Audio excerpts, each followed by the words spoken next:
ามเปรียบดังเพชรเปล่งประกายความภาคภูมิใจที่ยิ่งใหญ่หนึ่งเดียวในแดนจำปาสบายดีข้าพเจ้านางสาวธีรรัตน์วงศ์ศิรินางสาวลาวประจำปี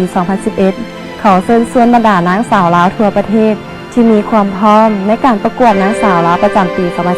2015 ซึ่งจะเปิดรับสมัครในเดือนกันยายนนี้ท่านสามารถติดตามรายละเอียดได้ที่สนใจร่วมสนับสนุนติดต่อได้ที่021-415-303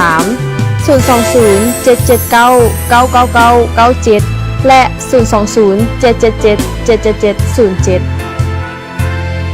มาร่วมเป็นส่วนหนึ่งในการประกวดนางสาวลาวประจำปี 2015 ความงามแห่งแดนจำปา